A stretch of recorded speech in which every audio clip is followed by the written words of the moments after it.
Romanos, cuerpo principal, pruebas, 1:18 al 11:36.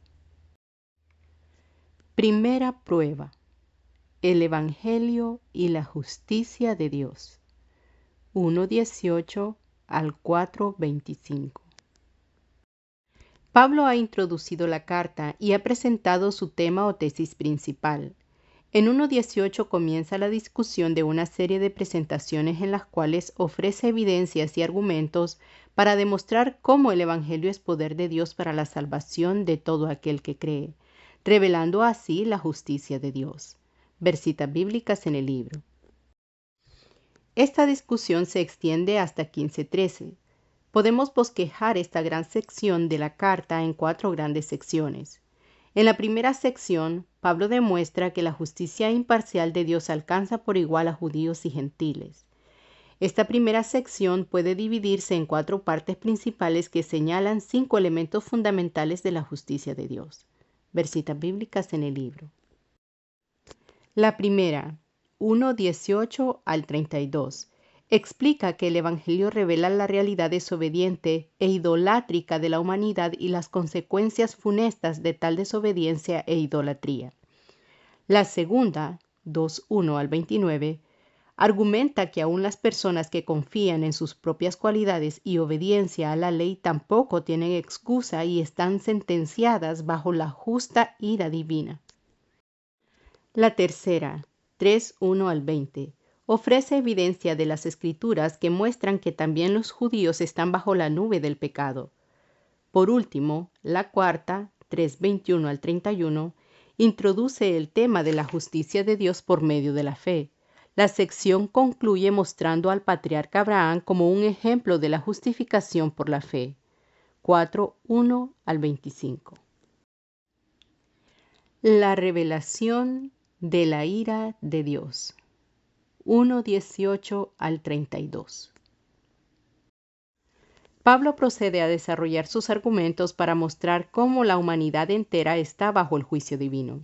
De la misma manera que el Evangelio revela la justicia de Dios para salvación de todo aquel que cree, la ira de Dios se revela contra la impiedad e injusticia humana que detiene la verdad injustamente.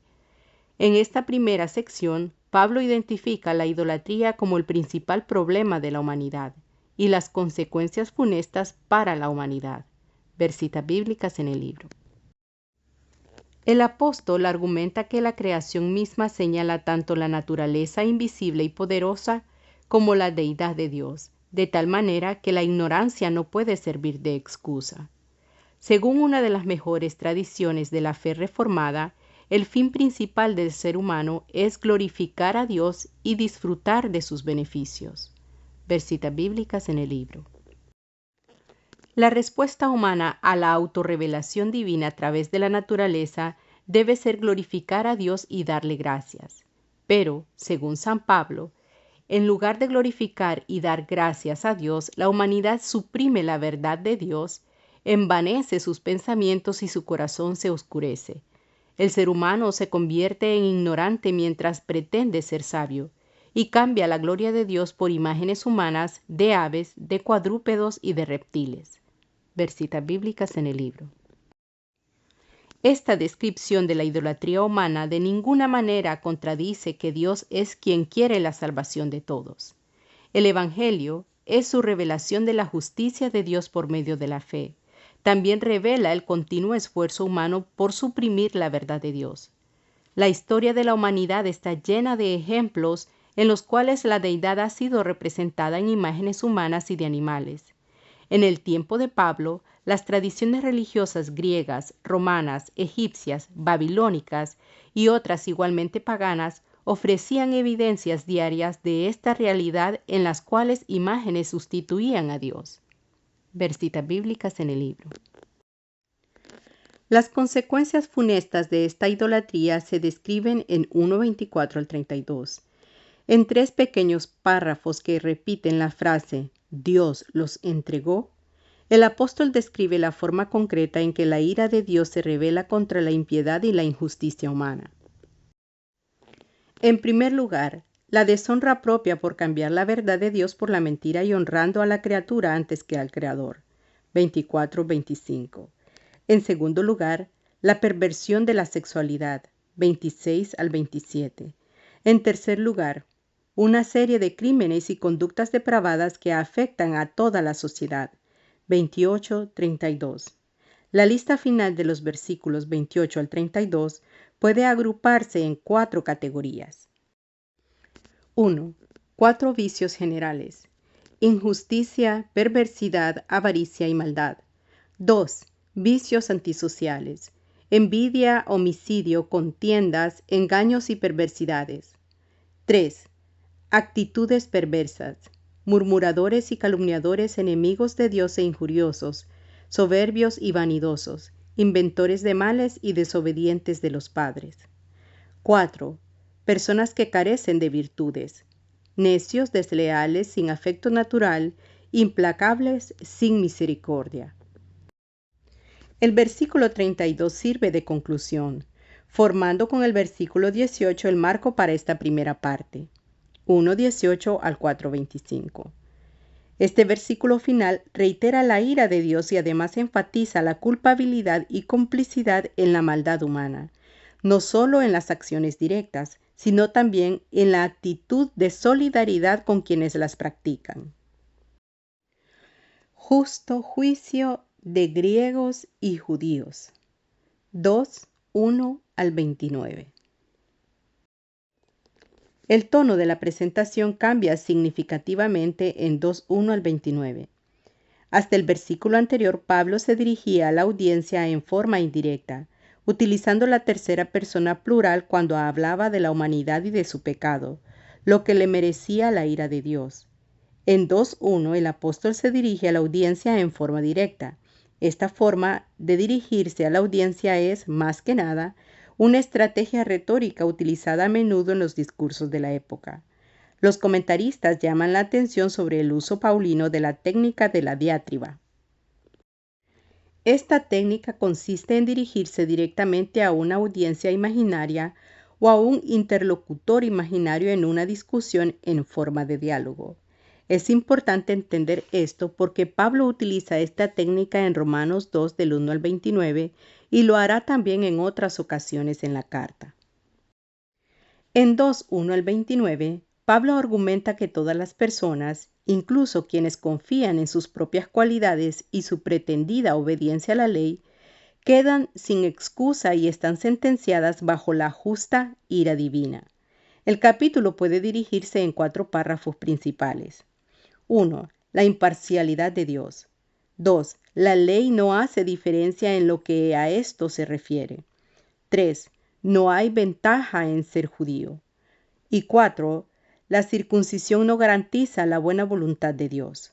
Versitas bíblicas en el libro. En el primer párrafo, 2 del 1 al 11, aunque no identifica directamente el tipo de persona que es objeto de la diátriba, es evidente que se refiere a una actitud de superioridad que cree tener el derecho de juzgar a otras personas sin ser objeto del mismo juicio. Sin embargo, mientras Pablo reitera que el juicio de Dios contra los impíos es veraz, también incluye a su interlocutor en el juicio. Señalar el pecado ajeno no es suficiente razón para declarar inocente a nadie. Al contrario, el juicio contra los demás es testimonio de que el juez también es reo de juicio. El apóstol recalca que mientras la benignidad, paciencia y longanimidad de Dios guían al arrepentimiento, quien juzga a los demás toma para sí el lugar de Dios al condenar a otros. La actitud de tal persona se compara indirectamente con la actitud del faraón de Egipto por su dureza de corazón, resultando en la acumulación de la ira de Dios. La frase «el día de la ira» es común en la tradición apocalíptica que señala el día en que Dios juzgará a la humanidad por sus pecados y desobediencia, vindicando así la justicia y palabra divinas. Versitas bíblicas en el libro. El juicio de Dios es justo. Los versículos 6 al 11 forman una estructura literaria llamada quiasmo, por la letra griega X, que sirve de diagrama para esa estructura. en la cual la misma idea es repetida o contrastada en forma diferente y alternada. En este caso, la estructura es A, B, C, C tilde, B tilde, A tilde. La primera y la última líneas A y A tilde se complementan mutuamente. Lo mismo ocurre en la segunda y la penúltima líneas B y B tilde y con las líneas centrales C y C tilde. Esta sección del texto puede ser diagramada de la siguiente manera. A. Dios pagará a cada uno conforme a sus obras. 2:6. B. Vida eterna a quienes, perseverando en hacer el bien, buscan gloria, honra e inmortalidad. 2:7. C. Pero con ira y enojo a quienes son contenciosos y no obedecen a la verdad, sino que obedecen a la injusticia. 2:8. C. Tribulación y angustia sobre todo ser humano que hace lo malo, sobre el judío en primer lugar y también sobre el griego. 2:9. B. Pero gloria y honra y paz a todo el que hace lo bueno, al judío primeramente y también al griego. 2:10. A. Porque no hay acepción de personas para con Dios. 2:11. En 2:6 al 11, haciendo eco de una larga tradición bíblica, el apóstol recuerda que Dios pagará a cada cual conforme a sus obras. Ver citas bíblicas en el libro. Es notable que Pablo utilice la frase bíblica no para amedrentar a los pecadores, sino para llamar la atención de quien aparentemente se siente seguro en su justicia y con la libertad de juzgar a los demás. Los versículos 7 al 10 describen en qué consiste el pago que Dios dará a cada persona de acuerdo a sus obras. Por un lado, en los versículos 7 al 10, detallan la recompensa para quienes hacen lo bueno. Por otro lado, en los versículos 8 y 9, se detalla el castigo que han de recibir quienes actúan con maldad e injusticia. Como en Romanos 1:16, el apóstol expresa el carácter inclusivo del juicio divino con la repetición de la frase, al judío primeramente y también al griego, al final de 2:9 y 10. El párrafo concluye con una afirmación de la naturaleza imparcial de la justicia divina para quien no hay acepción de personas. Ver citas bíblicas en el libro. El sentido bíblico de esta frase es más que simplemente una expresión de imparcialidad fría de parte de Dios. La frase se utiliza en el contexto jurídico con la intención de evitar que los jueces sean sobornados por los ricos y amedrentados por los poderosos. La versión Dios habla hoy traduce la frase en Deuteronomio 10:17 de una manera que expresa su sentido. Dios no hace distinciones ni se deja comprar con regalos. En 2:12 al 16, Pablo ofrece otro ejemplo que demuestra tanto la imparcialidad del juicio divino como el carácter inexcusable de la condición humana. En las secciones anteriores de la carta ha demostrado que los gentiles, los sin la ley, son inexcusables ante Dios. En este párrafo el apóstol se dirige directamente a los judíos, bajo la ley, y les muestra que la posesión de la ley no es garantía ni ofrece seguridad ante Dios.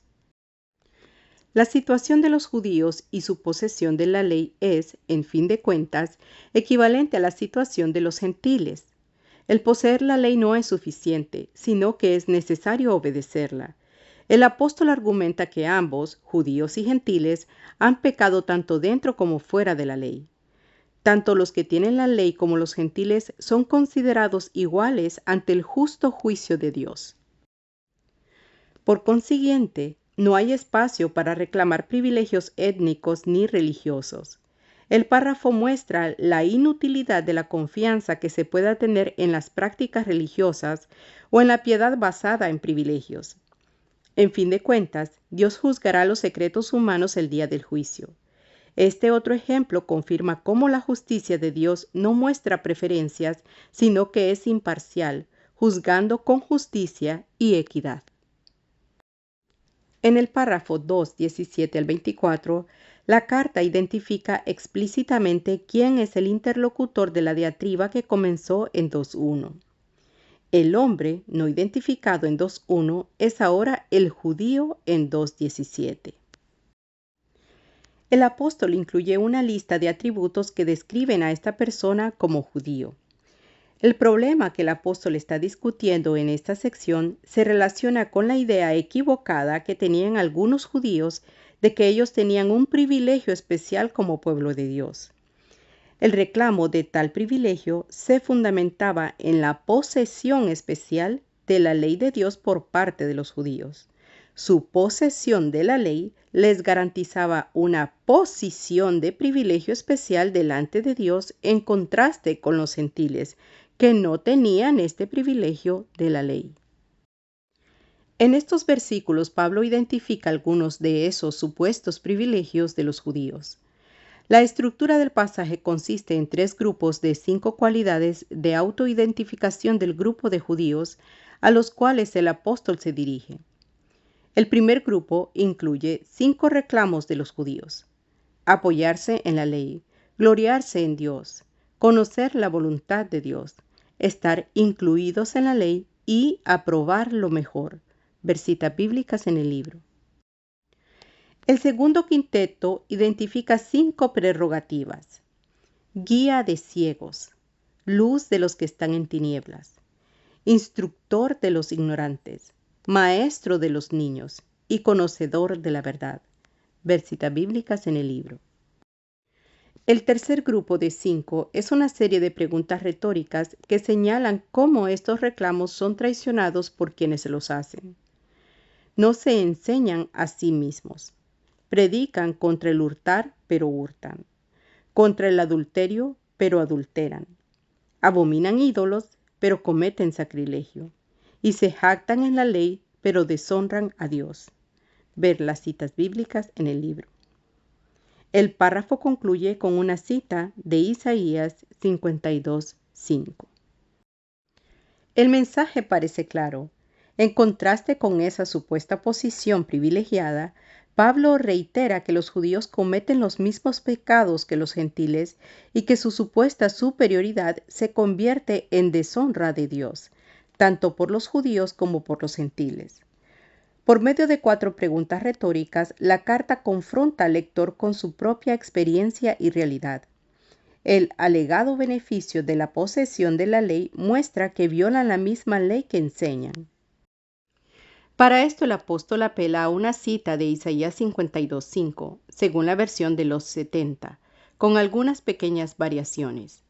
El punto es evidente, tanto por la arrogancia de creerse con privilegios especiales, como por su actual desobediencia y violación de los mandamientos. Los judíos no tienen ningún privilegio que los haga moralmente superiores a los gentiles.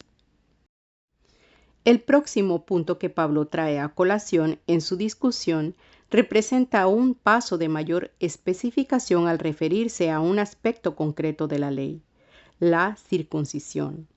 El párrafo anterior ha demostrado que Israel, como pueblo, ha fallado en su misión y no ha vivido a la altura del pacto de Dios.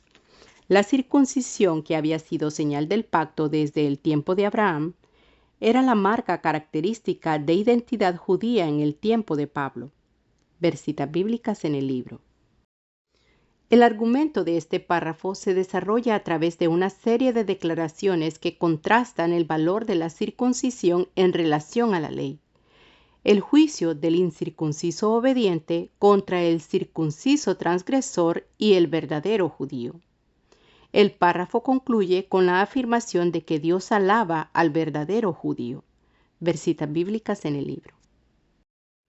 La primera declaración contrasta el valor de la circuncisión de la persona que no obedece la ley con el valor de la incircuncisión en quien, por su conciencia, guarda los requerimientos de la ley.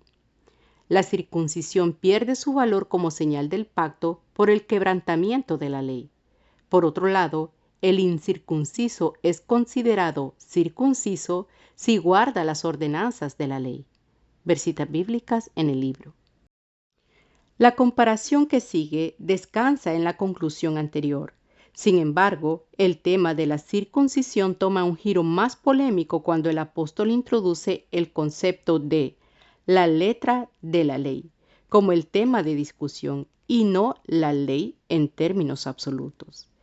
El incircunciso guarda las ordenanzas de la ley, mientras el judío, con la letra de la ley y la circuncisión, es transgresor de la ley. La obediencia del incircunciso condena la desobediencia del que se esperaba que fuera paradigma de la obediencia y modelo de lo que significa la ley.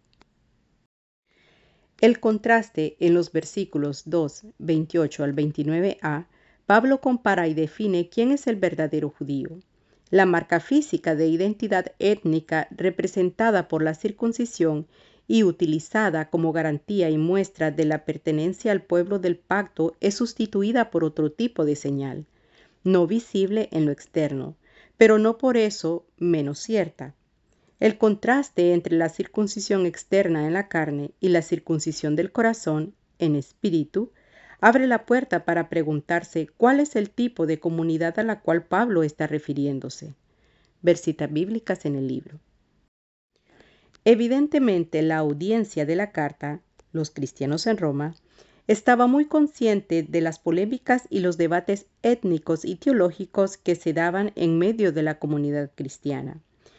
Este judío cuya identidad se basa en el corazón y el espíritu no es otro que la comunidad cristiana, como la carta argumentará más adelante. La conclusión de este párrafo 2:29b con la palabra alabanza enmarca lo dicho en 2:17 con la palabra glorias, para declarar que la única alabanza que vale es aquella que viene de Dios. El pueblo del nuevo pacto, no basado en la letra sino en el espíritu de la ley, el verdadero judío, el que lo es en el corazón y no en la carne, es el pueblo a quien Dios reconoce como digno de alabanza. Hasta ahora el énfasis ha estado en mostrar el fracaso humano, tanto de los gentiles como de los judíos, todos incapaces de reconocer la verdadera naturaleza y voluntad de Dios. Unos, sin la ley, han distorsionado lo que la misma naturaleza revela de Dios. Otros, con la ley, han fallado los términos del pacto. Algunos, aunque no tienen la ley, en ocasiones muestran por su conducta el verdadero sentido de la ley y su incircuncisión es contada como circuncisión, mientras otros han pervertido el verdadero sentido de la ley y en su idea de comunidad privilegiada se han olvidado de lo que significa ser comunidad del pacto. Evidencia del pecado universal. 3 del 1 al 20. La infidelidad de Israel y la fidelidad de Dios. 3, 1 al 8. Pablo está interesado no tanto en la pecaminosidad de todos los judíos, a pesar de que este tema pueda ser importante, como en el fracaso de Israel en cuanto a cumplir con la comisión divina, ser el medio para la salvación del mundo. Otros puntos emergen. Dios permanece fiel al plan del pacto a pesar de que Israel haya fallado al no cumplir con su parte en esa alianza. El fracaso de Israel pone a Dios en una posición difícil.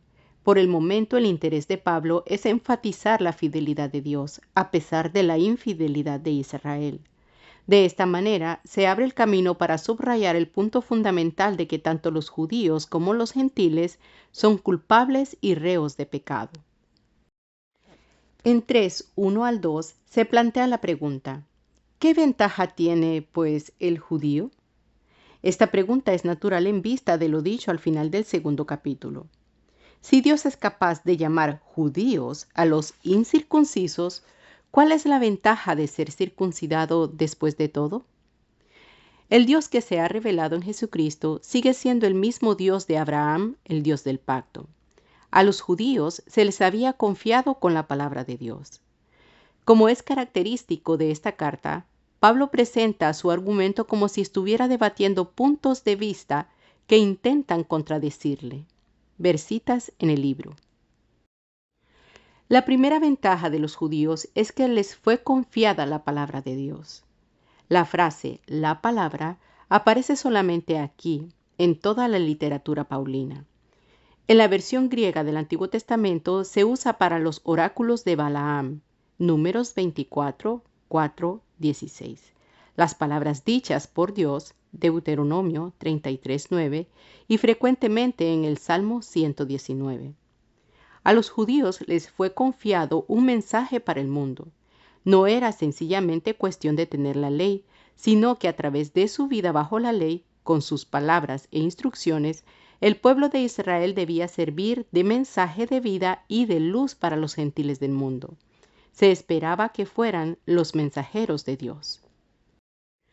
La respuesta de Pablo, 3 del 3 al 4, es el punto central del párrafo. La infidelidad de Israel no puede anular la fidelidad de Dios. Al contrario, la infidelidad de Israel sirve para resaltar la fidelidad divina. La exclamación "de ninguna manera", que es utilizada por Pablo 14 de las 15 veces que ocurre en el Nuevo Testamento, expresa una negación rotunda a las insinuaciones de que la infidelidad de Israel hace nulas las promesas de Dios. Y para demostrar esta negación, el apóstol recurre a las Escrituras. La cita del Salmo 51:4, según la versión Septuaginta, afirma que Dios se manifiesta como justo cuando sentencia al humano por su pecado. Los versículos 3 del 5 al 8 responden a dos preguntas. En primer lugar, si el resultado de la acción humana es la exaltación de la justicia de Dios, ¿por qué la humanidad debe ser juzgada? En segundo lugar, si el pecado exalta la justicia de Dios, ¿por qué no seguir pecando para que esa gracia sea mayor? Pablo responde negativamente a ambas preguntas con la misma frase del versículo 4. De ninguna manera. En primer lugar, el pueblo de Israel es juzgado porque Dios es justo. En segundo lugar, Pablo niega como calumnia las acusaciones de que él afirma que debemos pecar para que aumente la gracia. Pablo continúa utilizando el argumento en forma de diatriba. Sin embargo, es posible que su diatriba esté fundada en la posibilidad real de que el apóstol esté siendo acusado de oponerse a la ley de Dios. Una acusación extrema puede insinuar no solo que Pablo se opone a la ley, sino que su predicación exhorta al pueblo a hacer el mal, ya que el resultado último de tal maldad es positivo. Como puede entenderse en lo ya dicho en la carta y en los argumentos que continúan, nada está más lejos de la verdad. Pablo afirma tanto la justicia como la fidelidad de Dios en su gracia salvadora y en su juicio condenatorio del pecado. Todo el mundo está bajo el poder del pecado. 3, 9 al 20. En la segunda sección de esta tercera parte, el apóstol presenta una serie de 10 citas bíblicas para demostrar de una vez por todas que tanto los judíos como los gentiles están bajo el poder del pecado. La sección comienza con otra pregunta retórica, 3:9, continuando así la diatriba iniciada en 3:1. La respuesta a esta pregunta es la cadena de citas del Antiguo Testamento que sirven de ejemplos de la universalidad del poder del pecado. 3, 10 al 18. Los últimos dos versículos, 3, 19 al 20, muestran la pertinencia de las citas en relación a los judíos. Primero, las escrituras están dirigidas a los judíos, los que están bajo la ley. 2, 18. En segundo lugar, la consecuencia es que nadie puede ser justificado por las obras de la ley. 3:20. El versículo 3:9 niega cualquier reclamo de superioridad por parte de cualquier grupo delante de Dios. El poder del pecado está sobre todos, judíos y gentiles, y por lo tanto, nadie es mejor que los demás. La sección 3 del 10 al 18 comienza con una fórmula que indica que lo que sigue son referencias a las Escrituras, como está escrito. Todas estas 10 citas se refieren de forma directa a la realidad de que toda la humanidad está bajo el pecado. Como es costumbre en Pablo, las citas están tomadas generalmente siguiendo la versión griega del Antiguo Testamento Septuaginta. El uso de cadenas de citas bíblicas era una práctica común en las diversas comunidades judías del tiempo de Pablo. Hay ejemplos en los documentos del Mar Muerto y en la literatura apócrifa. También tenemos otros ejemplos en el Nuevo Testamento. Además de esto, Pablo ajusta el contenido de la cita resumiendo y enmendando los textos citados de manera que puedan hacer resaltar el punto principal que desea demostrarse. Las citas se presentan en el siguiente orden. Ver referencias y citas bíblicas en el libro. En los dos versículos 3, 19 al 20, el apóstol trae a colación que las previas citas bíblicas que señalan la realidad del pecado se refieren particularmente a los judíos. Las citas tomadas del Antiguo Testamento son identificadas como tomadas de la ley, 3:18. En otras ocasiones, Pablo utiliza el término ley para referirse a las escrituras en general. Como estos textos, según Pablo, están dirigidos a los que están bajo la ley, es fácil comprender por qué el apóstol los aplica a los judíos. Ver citas bíblicas en el libro. Dado que la ley hace que todo el mundo quede bajo el juicio de Dios, nadie puede ser justificado por las obras de la ley. La frase «las obras de la ley» aparece 5 veces en la versión griega del Nuevo Testamento. Es muy probable que la expresión obras en Romanos sea una forma abreviada de la misma frase. Ver citas bíblicas en el libro. La frase ha sido motivo de debate entre los eruditos contemporáneos. Ha sido interpretada tradicionalmente para referirse a la idea de que las personas tienen que cumplir con todos los requisitos de la ley para poder alcanzar la salvación. Según esta interpretación, los judíos del tiempo de Pablo enseñaban una doctrina de salvación por medio de las obras de la ley, en el sentido de que los judíos y toda la humanidad debían cumplir todo lo que la ley demandaba para obtener la salvación. Esta interpretación ha sido debatida en años recientes, especialmente por interpretaciones que no están de acuerdo con esta visión del judaísmo del primer siglo. Las recientes investigaciones de E.P. Sanders y J.D.G. Dunn, véase la biografía, han demostrado que el pensamiento judío del tiempo de Pablo entendía su relación con Dios de una forma muy diferente. La realidad de ser pueblo de Dios descansaba en la obra de la gracia de Dios, quien eligió a Israel como su pueblo desde tiempos pasados como cumplimiento de sus promesas hechas a Abraham y a los antepasados de Israel. La ley era un don divino para el pueblo.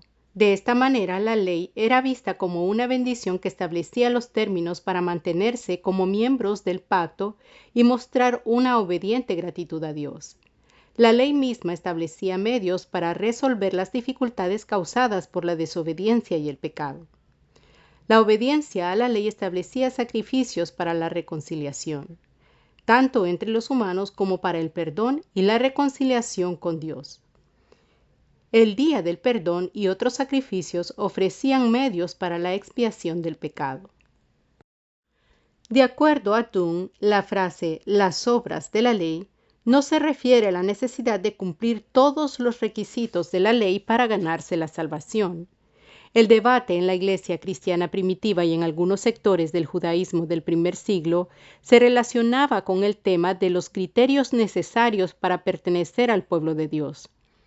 Tomando en consideración algunos de los documentos del Mar Muerto y la evidencia del debate en la carta a los Gálatas, Dunn ha propuesto que obras de la ley se refiere a los elementos distintivos del judaísmo que lo caracteriza y separa del resto de la humanidad, especialmente la circuncisión y las reglas respecto a los alimentos, la observación del día de reposo y otras fiestas judías. Según Dunn, lo que Pablo subraya es que la justificación no se alcanza por medio de identificación con el judaísmo, sino por medio de la fe en Cristo. Este era un mensaje liberador para los gentiles de la ciudad de Roma. La pertenencia al pueblo de Dios no está subordinada a la asimilación de una cultura particular, sino que depende en la obediencia basada en la fe de Cristo. Si recordamos que para Pablo esta carta era una presentación de su evangelio con miras a la evangelización de España, el mensaje del apóstol abre las puertas a una evangelización multicultural en la cual los distintivos culturales de un pueblo no determinan la autenticidad de la proclamación del evangelio. La justificación de Dios, solo por la fe. 3:21 al 31. De la misma manera que la Escritura, la ley y los profetas han declarado que tanto los judíos como los gentiles están bajo el poder del pecado, las mismas Escrituras testifican de la revelación de la justicia de Dios. Esta justicia de Dios se da por medio de la fe de Jesucristo para toda persona que cree. Como es una justicia para todo el que cree, la justicia de Dios incluye cualquier reclamo de jactancia o privilegio basado en otros criterios no relacionados con la fe. Este es el argumento desarrollado en estas dos secciones de la carta. A. La manifestación de la justicia de Dios en Cristo por medio de la fe. Y B. La justicia de Dios no hace acepción de personas, sino que a todas las recibe por igual. Versitas bíblicas en el libro. En 3:21 al 26, el apóstol describe la manera en que Dios ha determinado revelar su justicia a través de Cristo. Esta justicia de Dios ahora se ha manifestado aparte de la ley. Sin embargo, ha sido testificada por la ley y los profetas. El Evangelio proclamado por Pablo tiene su origen en las promesas de Dios del Antiguo Testamento. Este Evangelio proclama que la justicia de Dios se da por medio de la fe en Jesucristo. Esta frase, por medio de la fe en Jesucristo, también puede traducirse como por la fe de Jesucristo. En ambos pasajes, la misma frase en griego se traduce de manera diferente en las versiones de 1960 y 1995 de la Reina Valera. Versitas bíblicas en el libro. La fe de Jesucristo apunta hacia la vida y práctica de Jesús, cuya fidelidad a Dios resultó en una confrontación con el poder imperial. Pero esta fe de Jesús fue vindicada por Dios a través de la resurrección, de tal manera que su fe se convierte en el instrumento y modelo de la redención de la humanidad. De cualquier manera que la frase pueda ser traducida, el énfasis recae en la acción de Dios que ha determinado la manera en la que su justicia ha sido revelada, en contraste con los criterios humanos que hacen distinción entre personas sin considerar la fe común que las une como un pueblo. De la misma manera que todos pecaron, todos son justificados gratuitamente por su gracia. Versitas bíblicas en el libro. La sección 3:24b al 26a ha sido considerada por algunos eruditos como un eco paulino de un antiguo himno cristiano que el apóstol utiliza para confirmar y demostrar su argumento sobre el medio por el que se revela la justicia de Dios. Hay varias palabras que merecen un poco de consideración para apreciar en algunos detalles el contenido y mensaje de esta sección. En primer lugar, tenemos la palabra redención. Esta palabra puede referirse a la redención que se hace pagando un precio como rescate. Ha sido interpretada como refiriéndose a que Cristo pagó el precio del pecado para libertar los creyentes del mismo. Por otro lado, la palabra tiene su origen en el Antiguo Testamento, particularmente en la historia de la liberación de los israelitas de la esclavitud en Egipto, y a la nueva liberación del pueblo después del destierro. Dios, por medio de la muerte y resurrección de Jesucristo, realiza una liberación de alcance para todos, sin excepción. Es notable que el texto declara que esta redención es el resultado de la justificación gratuita por la gracia. Versitas bíblicas en el libro. Propiciación es otra palabra tomada del lenguaje del culto del Antiguo Testamento. probablemente tiene su trasfondo en Éxodo 25, 17 al 22 y Levíticos 16, y se refiere al lugar propiciatorio, parte del altar en el templo, sobre el cual se rocía la sangre del sacrificio a fin de hacer expiación por el pueblo. El sentido de la palabra en Pablo está relacionado con la iniciativa divina que en Cristo ha mostrado su amor e interés en reconciliar a la humanidad consigo. En el Nuevo Testamento, Dios es el sujeto y no el objeto de la propiciación.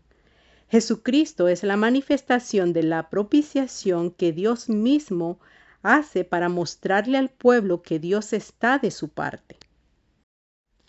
Otra palabra importante es la que se traduce como pasar por alto en Reina Valera 60 y Reina Valera 96 y perdonado en Dios habla hoy. La frase a causa de haber pasado los pecados pasados muestra la paciencia y misericordia divina. En vista de su amor y de la obediencia de Jesucristo, Dios está dispuesto a no dejar que el pecado humano detenga su fidelidad. La frase se refiere mucho más que a pecados individuales o pecados de individuos particulares. La redención en Cristo sobrepasa la eficacia del culto en el antiguo tabernáculo, ya que su alcance es universal. El centro de la acción es Dios mismo, el justo y el que justifica. Dios ofrece oportunidad por igual, sin discriminación a toda persona. En lugar de una visión individualista, el pasaje habla de la justicia de Dios, de Cristo como propiciación que elimina las distinciones y los reclamos de superioridad de un grupo sobre otro.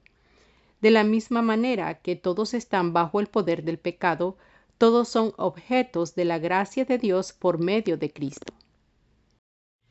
En 3:27 al 31, el apóstol vuelve a utilizar el estilo de diatriba para adelantar el argumento y concluir su demostración de que los creyentes, tanto los judíos como los gentiles, son justificados por la fe y no por las obras de la ley. La sección consiste en una alternación de preguntas retóricas y respuestas paulinas. Cada una de las preguntas y sus respuestas reafirma el acceso indiscriminado que Dios ha provisto para la justificación, tanto para los judíos como para los gentiles. El primer par de preguntas y respuestas se encuentra en los versículos 27 al 28. Como Pablo ha declarado anteriormente en 2:17 al 24, el ser judío no ofrece garantías ni privilegios en la economía de la salvación. Al contrario, tal jactancia es razón para que el nombre de Dios sea blasfemado entre los gentiles. La jactancia queda excluida por la verdadera fe. El orgullo y la concepción de que un grupo puede reclamar más y mejores derechos ante Dios quedan excluidos. La revelación de la justicia de Dios en la muerte y resurrección de Jesucristo elimina cualquier idea de que pueda haber privilegios especiales de Dios para un grupo cualquiera por sus propios méritos. La última pregunta es, si las personas no son justificadas por la ley y sus obras, ¿cómo son justificadas? La respuesta, que ya debe estar fija en la mente del lector de la carta, se encuentra en el versículo 28. Por la fe sin las obras de la ley. El segundo par de preguntas y sus respuestas se encuentra en 3:29 al 30. Pablo les recuerda a los romanos que Dios es Dios de todos, judíos y gentiles. Ni los judíos ni los gentiles pueden reclamar a Dios como propiedad privilegiada. Con la frase Dios es uno, el apóstol trae a memoria uno de los credos más importantes y más antiguos de la fe israelita. Es una referencia indirecta al texto de Deuteronomio 6, 4 al 5. Oye Israel, Jehová nuestro Dios, Jehová uno es. Y amarás a Jehová tu Dios de todo tu corazón y de toda tu alma y con todas tus fuerzas. De esta confesión en la unicidad de Dios se desprende la conclusión de la justificación de todas las personas por medio de la fe. El Shema, como se le llama a esta porción del Deuteronomio, era repetido varias veces al día por los fieles israelitas. Se le consideraba el resumen y el mandamiento más importante de toda la ley, al cual Jesús añade el mandamiento de amar al prójimo como a sí mismo. Ver citas bíblicas en el libro. El versículo final, 3:31, presenta la última pregunta y respuesta de esta sección. Pablo ha argumentado que la justificación se da por medio de la fe y no por medio de las obras de la ley. Algunos podrían argumentar que la perspectiva de Pablo y su evangelio invalidaban la ley o la dejaban sin efecto.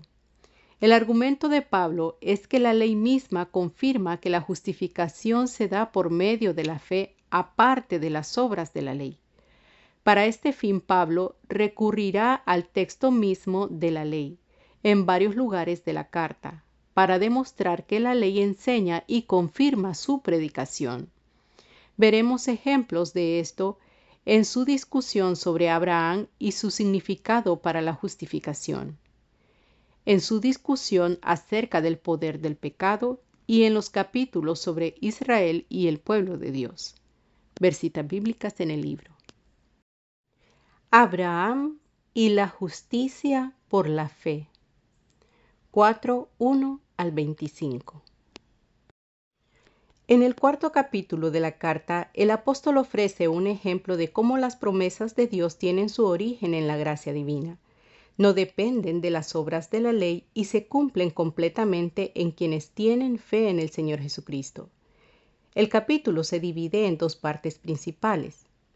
A.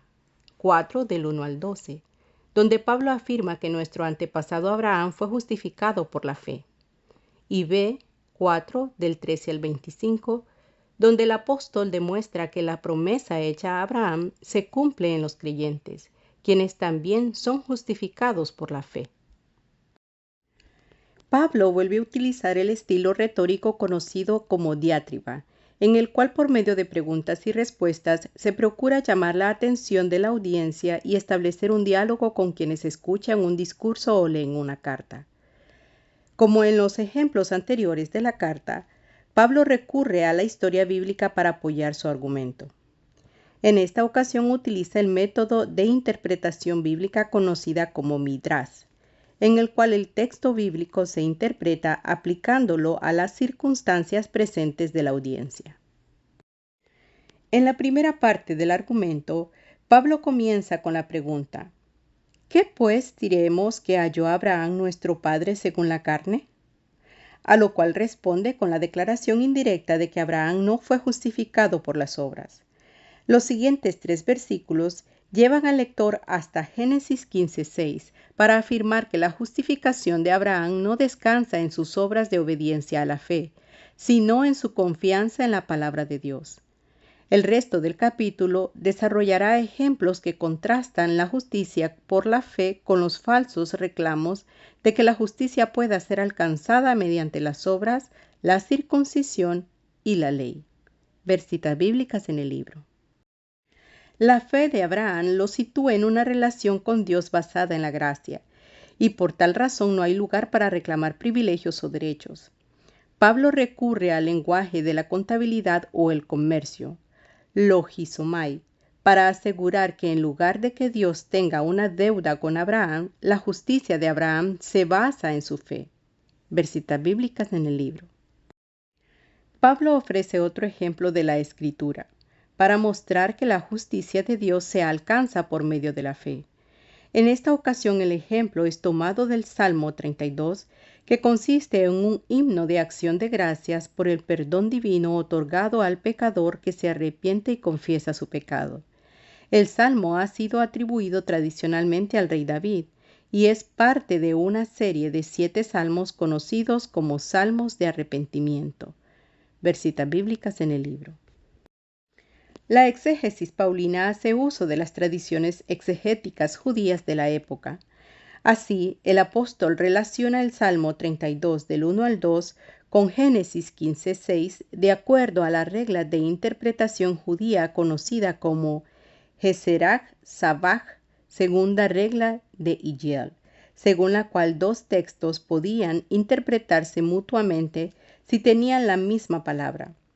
En la versión griega del Antiguo Testamento, Septuaginta, en la versión griega el Salmo tiene el número 31. Ambos lugares contienen la misma palabra para referirse a la gracia divina que no toma en cuenta, sino que perdona el pecado. Los versículos 4 del 9 al 12 giran alrededor de dos preguntas retóricas mediante las cuales el apóstol introduce la idea de que la fe en Jesucristo elimina la circuncisión como criterio y requisito para la justificación. Puesto que Abraham fue justificado antes de ser circuncidado, la circuncisión no es necesaria para la justificación. Según el texto, Abraham fue justificado antes de la circuncisión y por consiguiente es padre de todos los creyentes no circuncidados. Este argumento paulino contrasta con la tradición judía que hacía de Abraham un modelo de la obediencia y justicia por medio de la ley.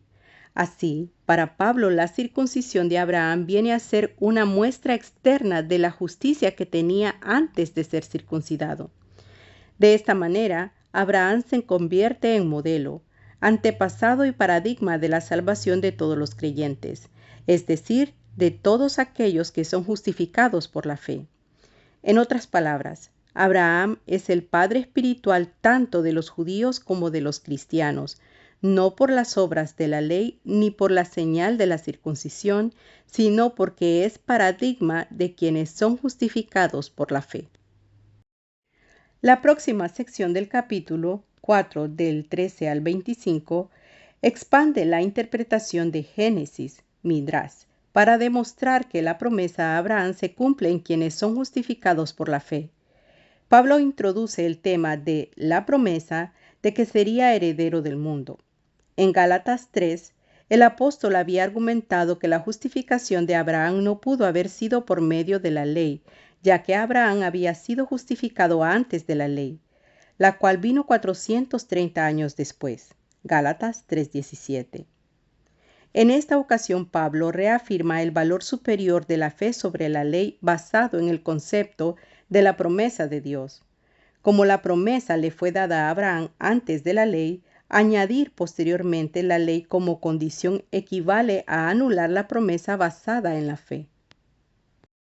La promesa a Abraham consiste fundamentalmente en que sería padre de muchas naciones.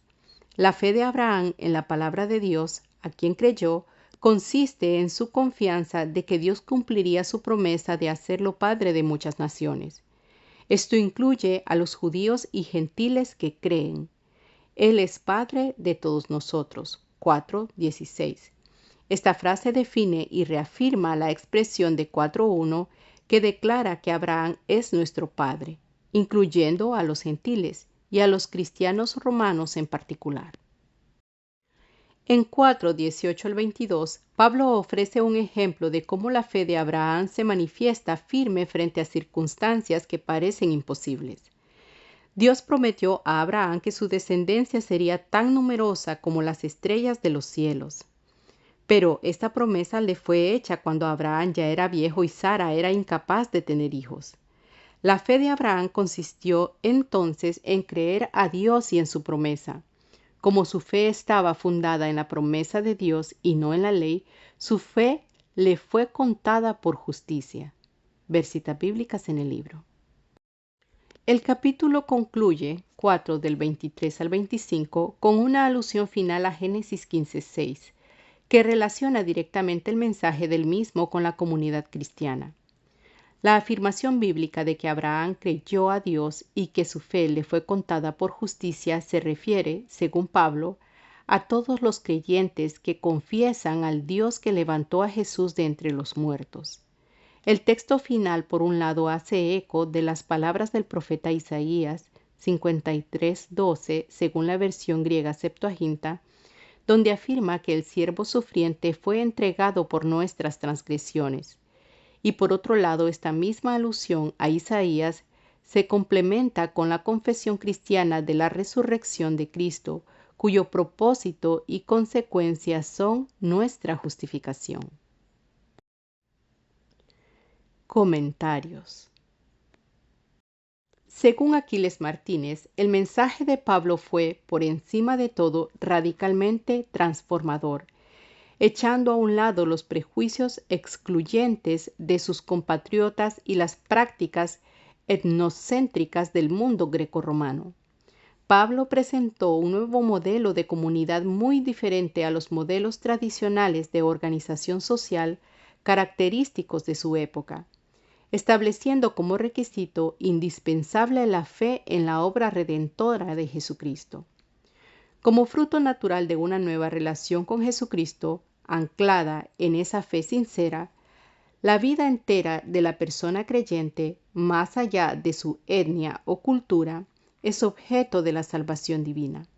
Las buenas nuevas, según Pablo, están establecidas en un concepto bastante amplio de la salvación lograda y ofrecida por Jesucristo.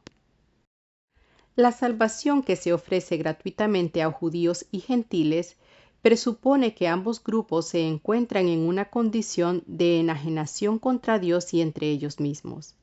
Esto les lleva a acciones injustas y viles contra el Creador, contra su propia humanidad y contra el prójimo. Todos los seres humanos viven bajo el poder del pecado. Según Pablo, todos necesitamos ser rescatados de este estado de separación y miseria. Los gentiles son causa de la ira divina por causa de su iniquidad, porque aunque conocieron la gloria y el poder de Dios que se revela en todo lo creado, no le adoraron ni le honraron adecuadamente.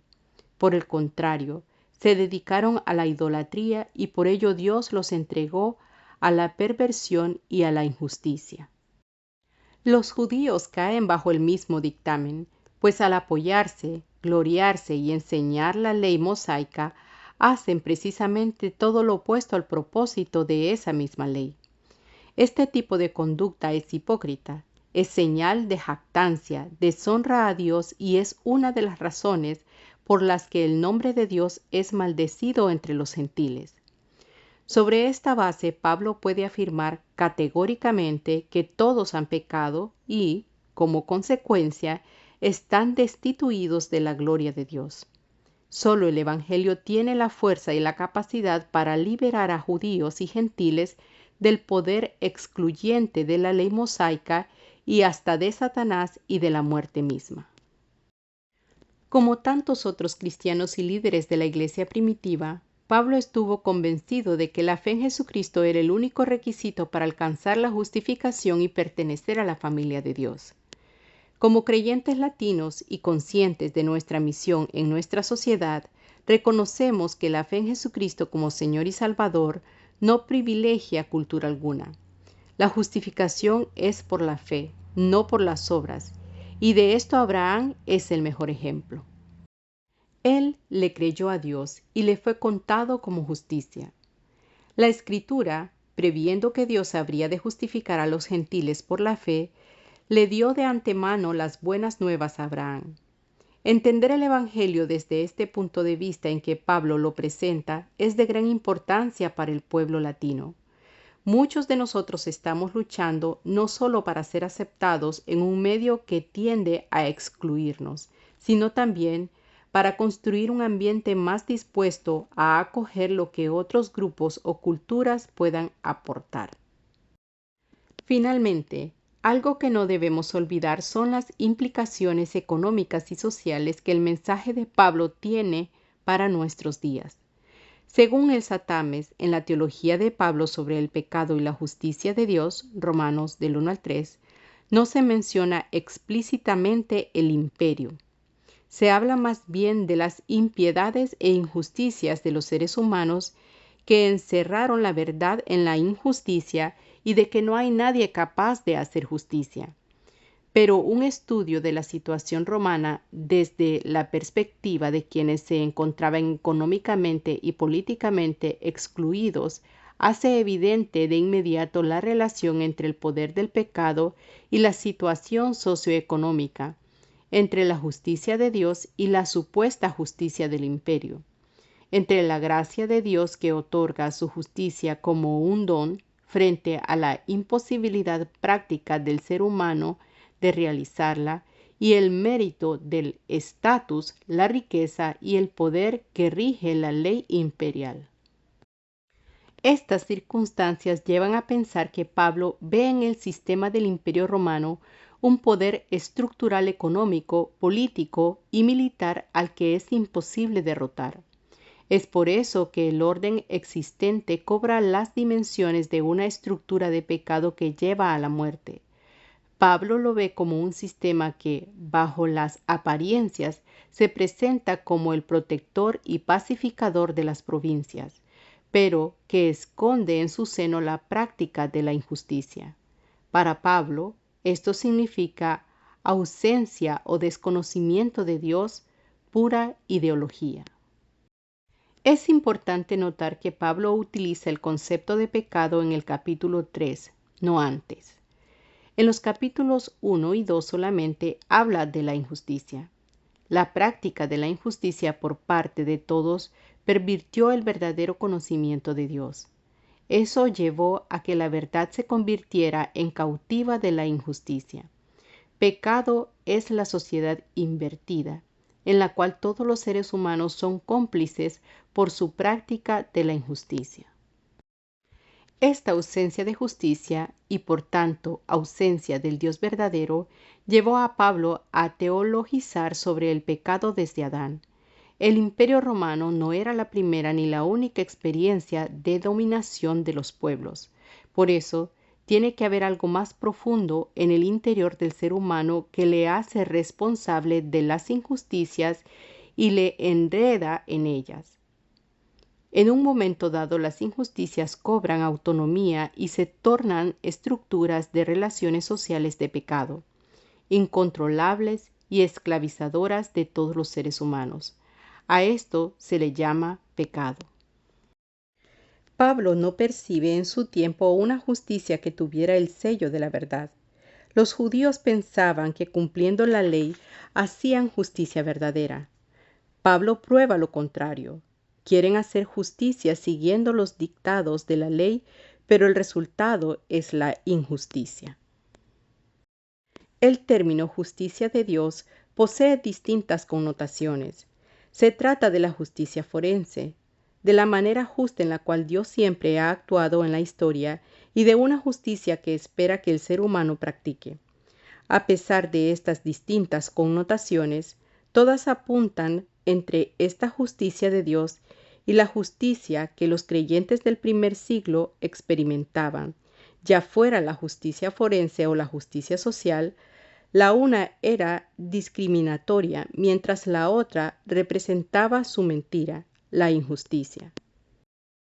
Ya que no había posibilidad objetiva ni subjetiva de hacer justicia por los propios medios en un mundo injusto, dominado por el pecado, el anuncio de la justicia de Dios aparece como una gran noticia. Pablo no hace más que recordarla, porque esta justicia llegó con Jesús, con su vida, muerte y resurrección. Pablo llega a la conclusión de que frente a la precariedad de la vida y la imposibilidad por parte de la humanidad de sobreponerse a la injusticia de la que es víctima y responsable, la justicia de Dios capacita a los seres humanos para que sean hacedores de justicia verdadera. Jesús fue el primero y por él todos tienen el acceso a esa gracia, hasta los agentes victimarios, si son capaces de creer en el Dios que resucita a los muertos. Esta fe en lo imposible le fortalece en su existencia cotidiana, luchas y peligros. Tradicionalmente se ha creído que uno es justificado por la fe en Jesucristo, por su muerte en la cruz. Una mejor traducción posible de diapisteos y esou, Christou 3:22, es que se es justificado por la fe de Jesucristo. Su vida de fe, manifestada en sus obras en Palestina, no se guió por la obediencia de la ley manipuladora, sino por Dios. Dios le justificó por su ministerio de justicia. El hecho de que fue resucitado evidencia que fue justificado por Dios, que el juicio de Dios fue contrario al de las leyes romanas y judías.